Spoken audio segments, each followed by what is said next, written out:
this is HTC Desire X, this is the Nokia Lumia 620 and you are watching our comparison video.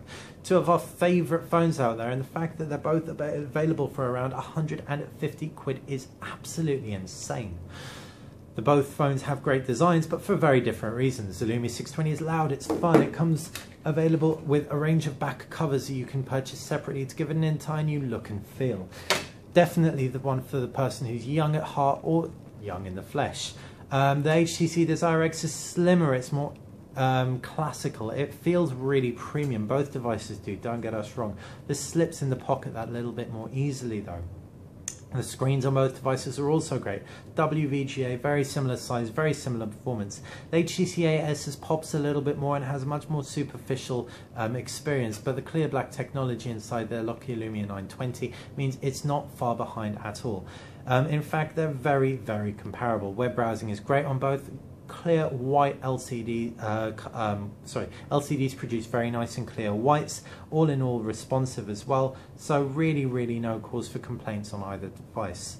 The user interfaces are pretty different. Android going to have a lot better app support. It's a more complicated user interface. You've got more options. You've got home screens which you can tweak the widgets in. You've got a pull down notifications bar, and you've got an app drawer.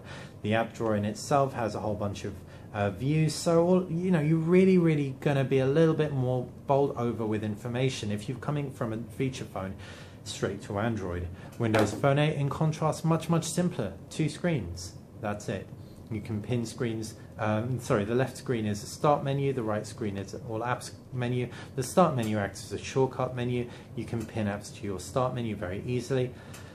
Really not all that much to get your head around. So if you see yourself installing loads of applications, then Android might be the one for you. Nokia pack Windows Phone 8 with a whole bunch of their own applications, including offline mapping and the sat navigation, which again is available offline, as well as offline music and downloadable playlists. So again, it reiterates our point. If you see yourself downloading applications, Android might be the one for you. It's definitely more customizable, and there are way more apps in the application store. If in contrast Windows Phone seems appealing with its lack of applications and its simplicity, then go for it. Check this out, you really won't regret it. Moving on to the hardware, and we're going to start with the camera. The 5 megapixel cameras on both perform exceptionally well. If we take an HTC 8S as a subject, for example, we can show you the user interface on Android is considerably more comprehensive. You can tweak a lot more settings, and we really like it.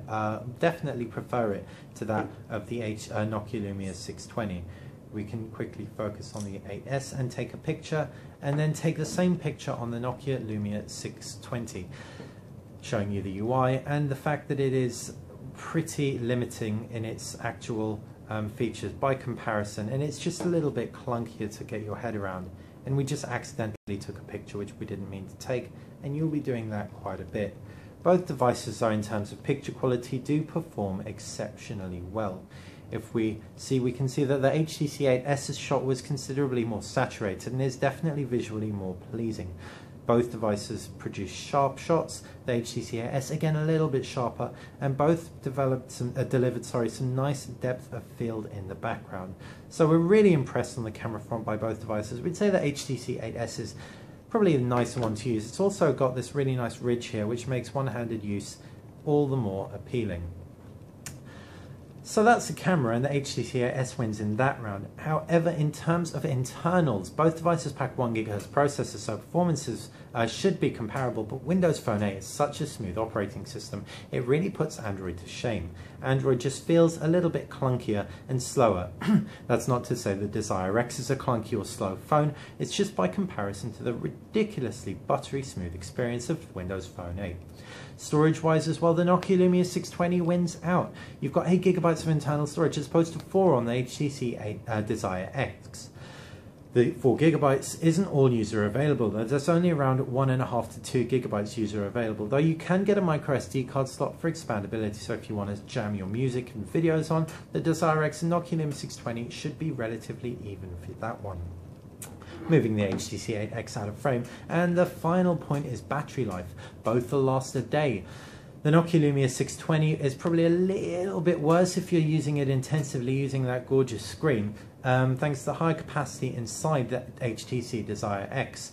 That said, if you see yourself charging every night, it's going to be a pretty even battle between the two devices. If not, then again, the HTC Desire X wins out.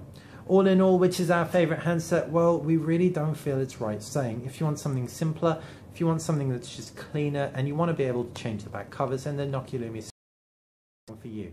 We love Android, and that's just because we love throwing 1,000 apps on here and enjoying everything that the Android App Store has to offer. It is more complicated though, it takes a lot more to get your head around, and it's clunkier, it's less pretty to look at. So depending on which one sounds right for you, you can make your informed decision. Thanks for watching our video comparison of the Nokia Lumia 620 and HTC Desire X, two of our favourite affordable handsets available for around £150. If you enjoyed this video, feel free to click